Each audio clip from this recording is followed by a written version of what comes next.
Welcome back, guys. Today we're going to continue our NFL predictions with Week 8. We're halfway through the season already. But last week was not a good week for me. I only won 5 games. Only got 5 of my predictions right. And let's be real, there was a lot of 1 o'clock upsets that occurred last week.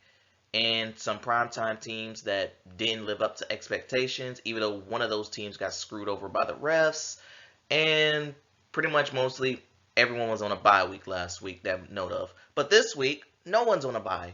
So we got a full 16 slate of games. And we're going to start off with Thursday Night Football, where the Tampa Bay Buccaneers will take on the Buffalo Bills in Buffalo. Last week, both of these teams suffered some tough divisional losses. For Tampa, they pretty much lost a game that was pretty much handed to them by Atlanta at home. And meanwhile, the Bills pretty much got in their own way yet again against New England on Tight Ends Day.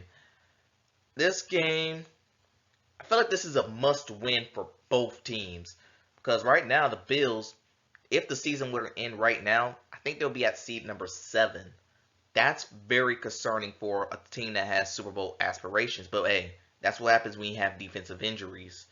So for this game, I am going to take the Bills to bounce back to win. It's not a knock against Tampa Bay. I do think their defense will come to play. I just don't trust Tampa's offense. That's all.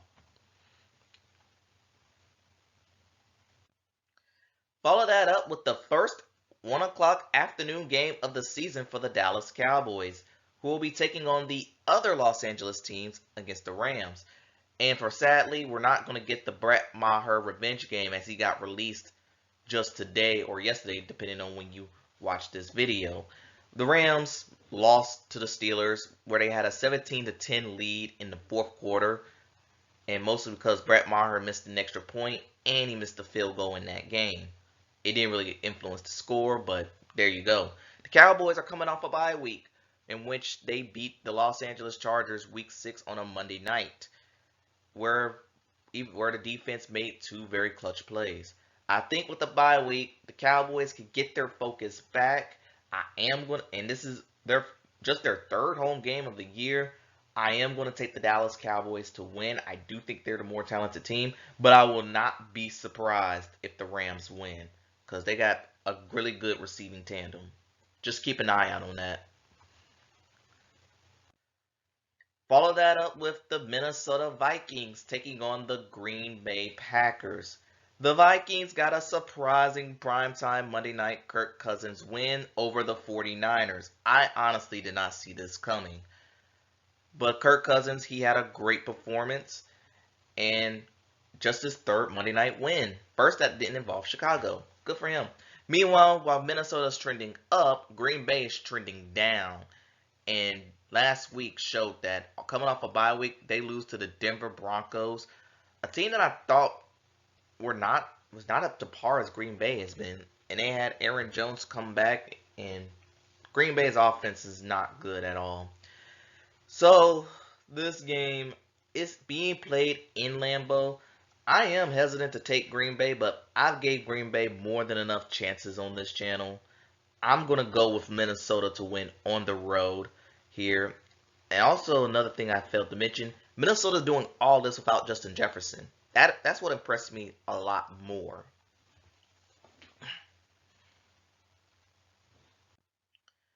Follow that up, we have the Atlanta Falcons taking on the Tennessee Oilers. They'll be wearing the Oiler throwback for this game. But the Titans are coming off a bye week where we last saw them lose in London, and Ryan Tannehill suffered an ankle sprain. He is likely going to be out, and I'm being told that Will Levis and Malik Willis will both be playing in that game, with Levis getting the start. Meanwhile, for Atlanta, almost gave the game against Tampa away, but thanks to Younghoe Koo, Atlanta was able to get first place and in their very bad NFC South division and get the win on the road. In other words, they won in spite of Desmond Ridder. I do believe in this game. I think this one could go in any direction. I don't even know who to pick. But because I am very concerned with the Tennessee Titans quarterback situation, I am going to take the road team in Atlanta to win this game. I do believe the Falcons will utilize their running game as the Titans. I've been hearing rumors that they're beginning to dismantle the core. Follow that up, we have the New Orleans Saints taking on the Indianapolis Colts. The New Orleans Saints, Thursday night, they lost to the Jacksonville Jaguars, where Foster Moreau's hands were nowhere to be seen on that next to last play. Meanwhile, Indianapolis got screwed over against the Cleveland Browns. And that's pretty much all I remember from that game. I do think this one's going to be a sneaky good game. I do expect both teams to come out swinging, but I am going to pick the Indianapolis Colts to win this time because I don't know. I just don't trust the Saints offense under Pete Carmichael.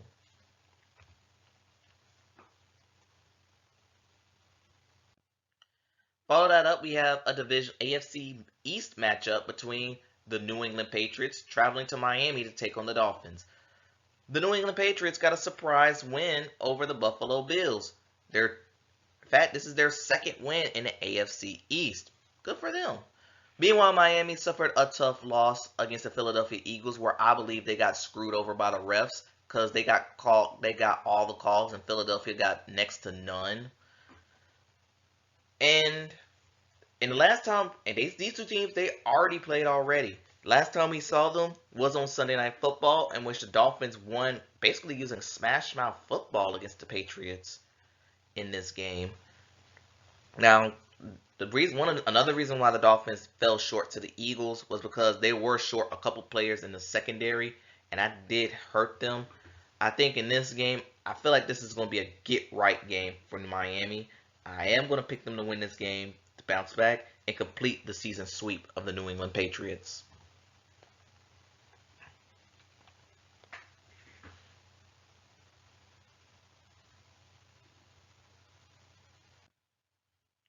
Follow that up, we have the MetLife Bowl. The New York Jets taking on the New York Giants, in which the Jets are coming off a bye week, but last time we saw them, they got their first ever franchise win over the Philadelphia Eagles. They're 3-3 and surprisingly 3-3 at that. Meanwhile, the New York Giants, last week they had a surprise win of their own. They beat the Washington Commanders on a very low scoring game on the heels of Tyrod Taylor. Now, I don't know who's going to be playing quarterback in this game. Daniel Jones could return in this one. But then again, I could see Brian Daboll sticking with the hot hand and playing Tyrod Taylor. But coming off a bye week, I think the Jets did find ways to see, okay, what works for us. They took the time to do that. I am going to take the Jets to win, even though this is to win this neutral site game. And this will be if this pulls through, this will probably be the Jets' third MetLife Bowl win in franchise history. And then we have the Jacksonville Jaguars taking on the Pittsburgh Steelers. And for some reason this game was not flexed in the Sunday night. We'll talk about that later on. Meanwhile, Jacksonville got a road Thursday night win over the New Orleans Saints. This is now their third win in a row. They got off to a very slow start, but they're now beginning to figure things out. Actually, it's their fourth win in a row, by the way. Meanwhile, the Steelers once again caught stealing victories.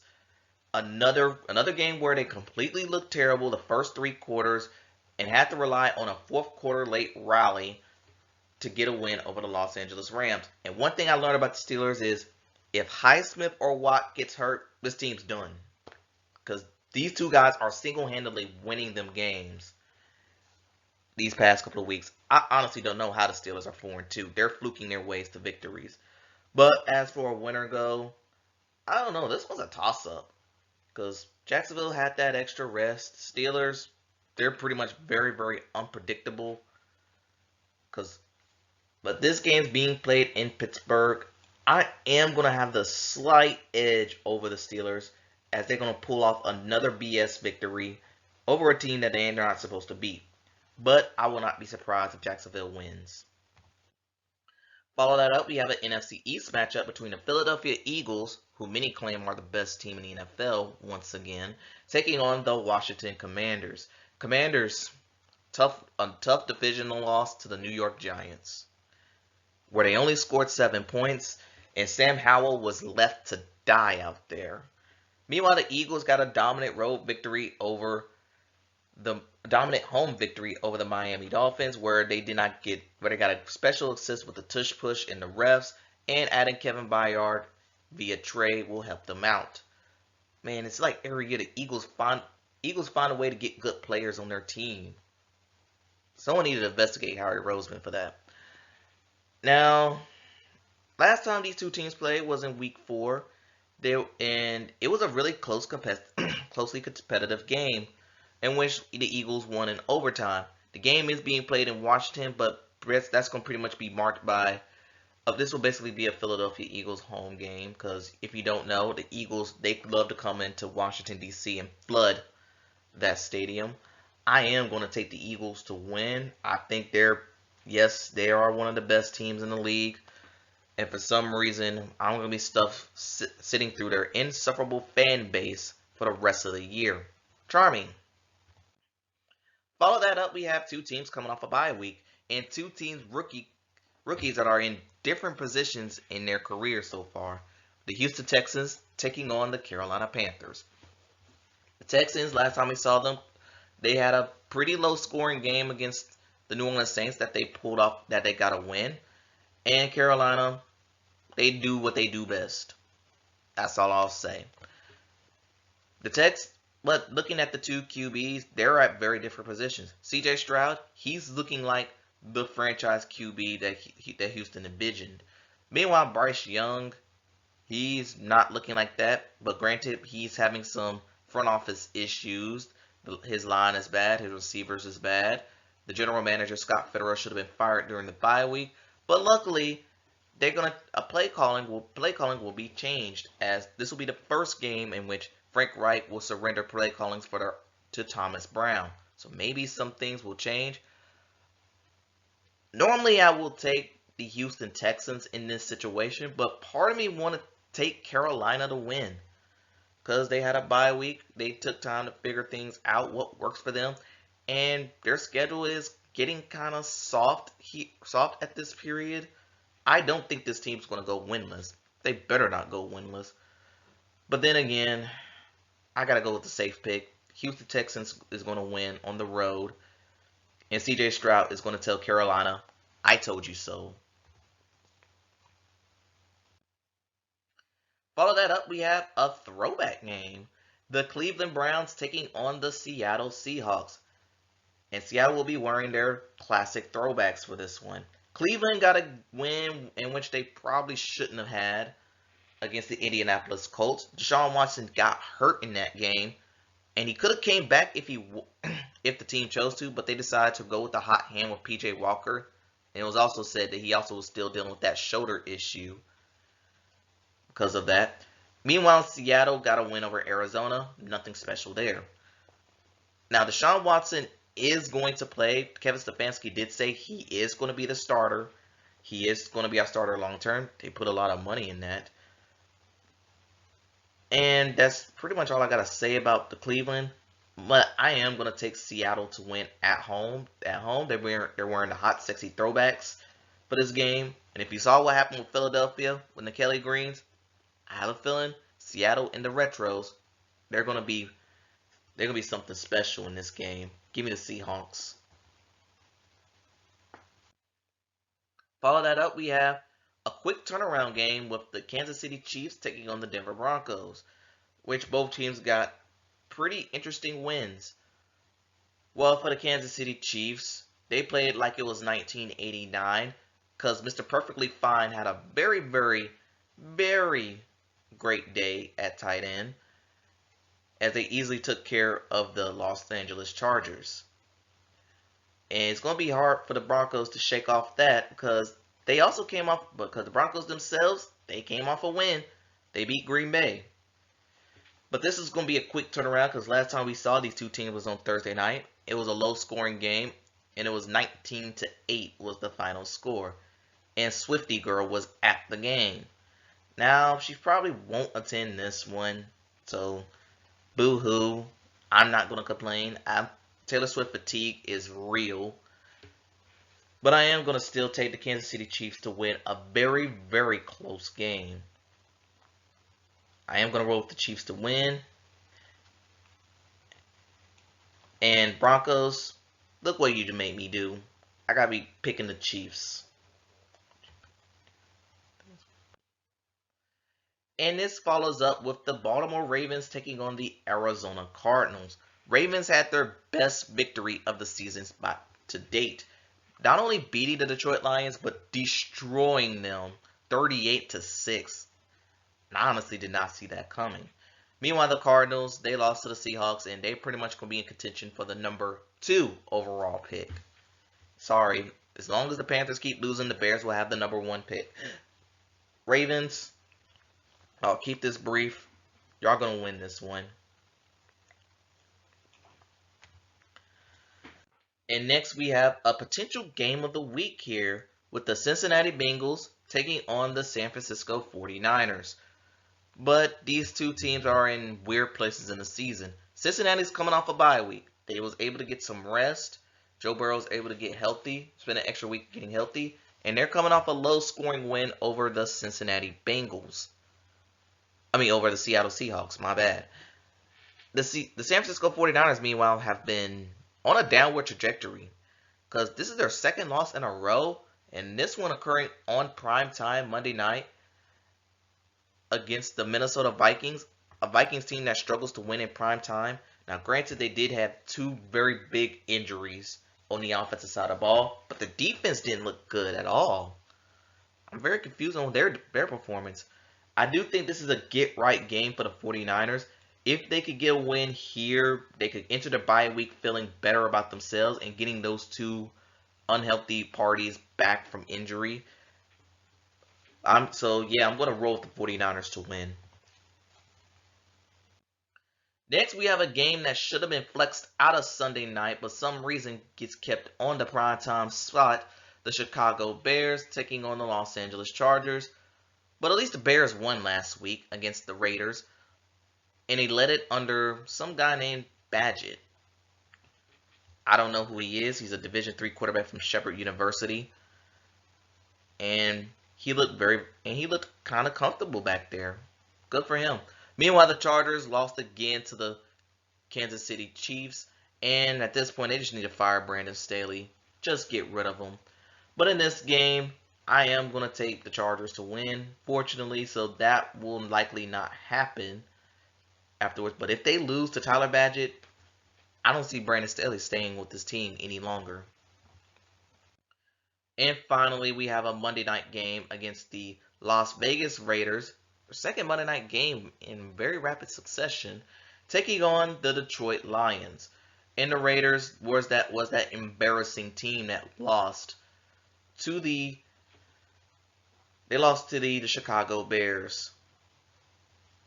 And that's because Jimmy G, he did not play in this game. He was out with injury. They played Brian Hoyer, who was absolutely terrible. And the Raiders, they need to fire Josh McDaniels ASAP. And the sooner they get that done, the better. And meanwhile, the Detroit Lions, they got humbled last Sunday by getting blown out by the Baltimore Ravens. People calling the Lions a fluke. I said, yeah. I say no. It's probably just one bad day. It happens. But now they could go back into Monday night and reset, take on a very bad Raiders team, in which I do think the Lions are going to blow them out. I think this might be the only blowout game we have this week. So tell me what you think in the comments below. Thanks for watching, and I'll see you next time.